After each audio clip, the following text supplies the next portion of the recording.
Happy New Year. Have you made a resolution or a goal to get married by the end of the year, 2026? If you've been thinking about that, it's on your mind, and you're on it, stick around. We're going to talk about it. We're going to deconstruct this.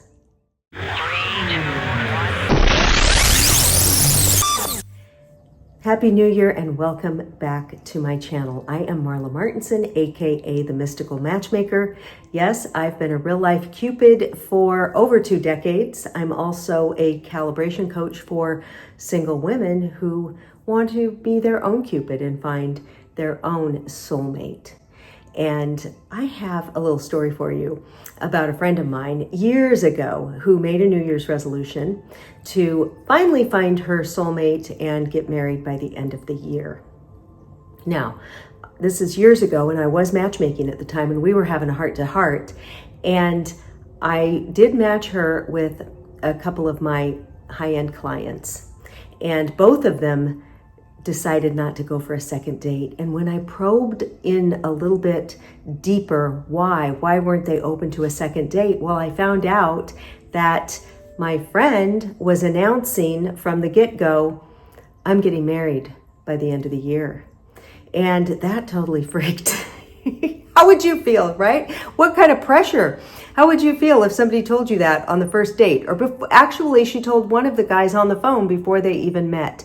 And as the months ticked down into the spring, May, June, July, coming on into the fall, she was still announcing, hey, I'm getting married by the end of the year. Well, once you get to September, October, November, it's a slim chance that that's going to happen, right? And what a frightening thing for a man who just wants to go on a nice date, relax, find out if there's any chemistry, to hear that.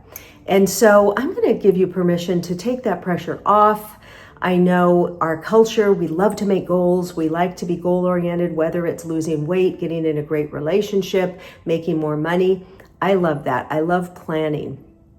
But when we decide, okay, this is the year, this is the month, this is going to happen, there's such a heavy, energetic expectation and pressure on it that I'm just going to give you permission to just release it and let it go. Take a deep breath.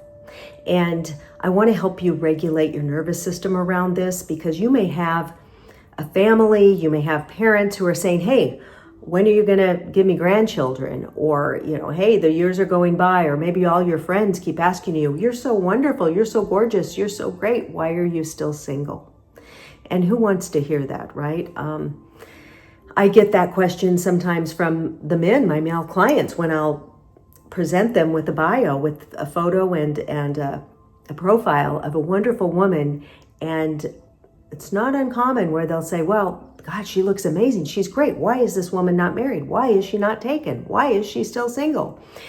But I'll turn it around and say, you're pretty great yourself, aren't you? Why are you still single? I want to tell you something. You don't owe anyone an explanation for why you're single, why you haven't settled down yet, why you haven't had kids yet.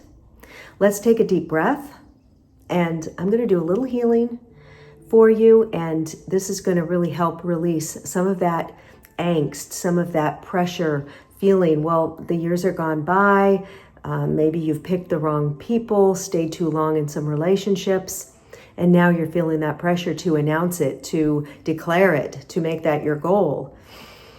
So let's take a deep breath in, and I have my beautiful etheric weaver here. This is a beautiful, powerful pendulum, and I'm just going to use a little bit of energy healing here to release some of that pressure, right? Some of that anguish, because our culture often pressures us to be in a relationship when the most powerful relationship, the most beautiful relationship is with ourselves, with our soul. Let's just take that in. When we're ready, when our nervous system's regulated, when we have strong boundaries, when we've done our shadow work, when we've released the codependency, conquered that codependency, then we're ready to partner up with someone. But really, until we've done some of that work, we're going to find ourselves in the same kind of patterns. I've done it. I did it for years. And I had to finally come to that moment where I cleared all of that out and I was able to show up in a different way in my marriage. And so let's just take a deep breath. If you want to close your eyes, not while you're driving, but we're just going to clear out any stress or pressure or worry around finding the right person. Here it goes.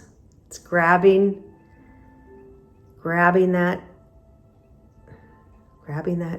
anguish, grabbing that pattern right there, you see? And then it's going to start going counterclockwise because it's going to unwind and release. So just keep breathing. Whether you're watching this in 2026 or whether you're watching this in the future, it doesn't matter. Time and distance has no effect on the healing, on the energy healing, on the effect of this. There it goes, just unwinding it, just unwinding it. Beautiful, beautiful. All right. So you might be wondering, Marla, whatever happened? Did your friend get married by the end of the year? Did she find that special someone? What do you think?